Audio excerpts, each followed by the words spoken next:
Naturellement, on est dans un pays de démocratie où on ne saurait tolérer des détenus d'opinion. Quelqu'un qui a fait un poste, j'espère qu'ils n'ont pas tué mon frère, on le met en prison, c'est un détenu d'opinion. Et pourtant, Didier Badji et Fulbert Sambou sont bien morts. Quelqu'un qui fait un poste pour s'interroger sur l'impartialité de la justice, Bassirou Diomaye Faye, une contribution intellectuelle, on le met en prison.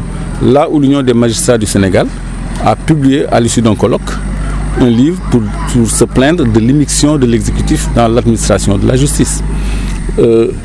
Toussaint Manga, il a fait des allégories, il a fait un poste également, il est en prison. Ça, c'est des détenus d'opinion. En plus de ça, il y a des détenus politiques. Parce que Ousmane Sonko est un leader de parti politique. Bassirou Diomaye est le numéro 2 d'un parti politique. Fadilou Keïta est un cadre d'un parti politique. Djamil Sané, il est maire des Parcelles Assainies. Bilal Diatta, il est maire de Keur Massar. Khadija Mayokor est en exil parce que menacé d'arrestation en tant que maire. Au-delà de ça, il y a maintenant la base, les militants, les patriotes qui sont arrêtés, qui pour avoir filmé aux environs de la prison, d'autres pour avoir mis des émoticônes. Donc on est dans un pays où il y a une énorme restriction des espaces de liberté qu'on ne saurait tolérer. C'est pour ça que nous ne cesserons jamais de nous battre et de réclamer la libération de ces gens injustement détenus. D'autant plus injustement détenus qu'il y a quelques jours, on en a libéré 14 sur relax pur et simple, parce qu'on n'a rien à leur reprocher. Combien sont-ils là-bas? Plus de 1200, plus de 1400. Mais vous faites 14 personnes. Mais ça, c'est rien par rapport à 1800 détenus qui sont en prison. C'est rien par rapport aux cadres politiques qui sont en prison. Cheikh Omar Diagne, j'allais l'oublier, est un leader de parti politique, candidat à l'élection présidentielle. Il est en prison aussi. Actuellement, il y a 4 candidats à l'élection présidentielle en prison. Il y a Cheikh Omar Diagne, il y a Bassirou Diomaye Faye, il y a Ousmane Sonko. Donc, c'est trop. C'est trop dans un régime qui est censé être un régime de liberté. Alors, donc on ne se satisfait pas de 14 libérations de gens qui n'ont rien fait, qu'on a maintenu 9 mois injustement en prison. On ferait s'en réjouir. Le tribunal de grande instance aux places de Dakar. Donc le refus d'appliquer une décision de justice dénote carrément d'un manque de civisme et de citoyenneté, dénote d'une dictature et d'un outrage à l'institution judiciaire qui doit être respectée parce que garant de notre équilibre, parce que régulatrice sociale, cette institution judiciaire. Donc quand on prend une décision rendue contradictoirement et en dernier ressort, ça veut dire que même s'il était frappé de pourvoi, ce pourvoi ne serait suspensif, cette décision aurait dû être appliquée. Maintenant, ce qui est à déplorer, et ce qui est vil et à dénoncer, c'est l'attitude du chef de l'État, qui au début de l'affaire Sweet Beauté disait que c'était une histoire entre 2 personnes, qui s'est précipité quand le tribunal de Ziguinchor avait décidé de rétablir d'abord Ousmane Sonko dans ses droits. À la suite du refus de la DGE, la Sénat avait enjoint la DGE de réinscrire M. Ousmane Sonko et de lui donner ses listes de parrainage. C'est dans ces entrefaits que le président de la République s'est précipité, a précipitamment pris un décret pour couper la tête à tout le Sénat.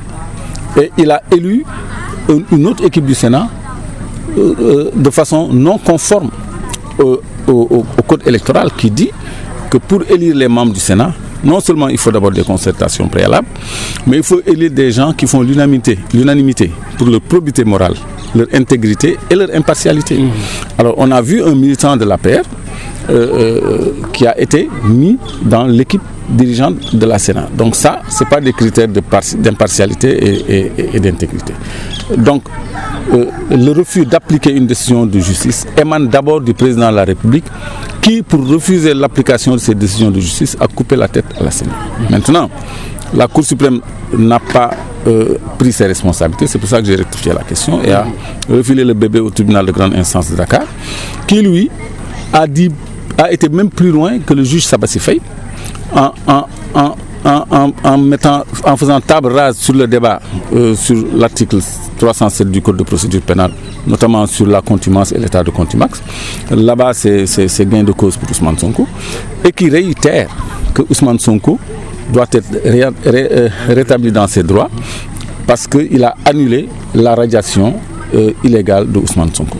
Ce juge aussi a statué contradictoirement et en dernier ressort. En dernier ressort, ça veut dire que ça doit s'appliquer immédiatement. Et l'article L47 du Code électoral le précise. Donc, je crois que aussi bien la CDC que la DGE ne sont pas fondés à fermer la porte à un député, à un avocat et à un huissier. Parce qu'il y avait un député, Aïb Dafé, un avocat, Maître Sireli, et un huissier à qui on a fermé la porte d'un établissement public pour des candidats qui doivent déposer des dossiers ou retirer des formulaires. Donc ça, c'est attentatoire aux droits et libertés individuelles. Et de toute façon, toutes ces stratégies n'empêchent que la candidature de Ousmane Sonko est valable et bien valable. Parce que j'entends les gens dire, les gens de la paire, ils font une mauvaise communication pour démoraliser les gens, pour dire à Ousmane Sonko, il lui manque 2 pièces. Il lui manque les parrainages, il lui manque l'attestation de la CDC, et tout dossier incomplet est rejeté. Il n'y a rien de plus faux. Ousmane Sonko a toutes ses pièces et sa candidature est plus valable que toutes les autres candidatures. Pourquoi? Il n'a pas retiré de fiche de parrainage, c'est vrai, parce qu'il y a eu une obstruction de l'administration. Mais il a 13 députés pour le parrainer. Il peut aller avec le parrainage des élus. Maintenant, s'il va au Conseil constitutionnel, avec sa liste de 13 députés qui l'ont parrainé, avec l'ordonnance du juge qui a statué en dernier ressort, le constat d'huissier qui a constaté l'interdiction d'accès à la DGE. Mais c'est valable. Pour la CDC, mais Ousmane Sonko a introduit un chèque de 30 millions. Aïb Dafé a déposé son chèque. Et quittance lui a été délivrée. Par la suite, ils ont essayé de retirer même la quittance.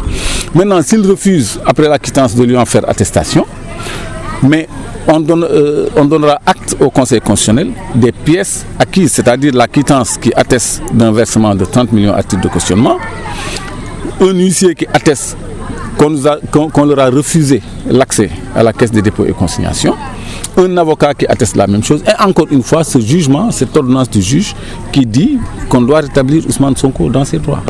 Donc Ousmane Sonko a toutes ses pièces, et là, le Conseil constitutionnel ne peut faire autrement que de valider sa candidature qui, je le répète, est déjà déposée depuis hier. Aujourd'hui, on est le 25. Sa candidature est déposée depuis hier et toutes les pièces y sont. D'accord.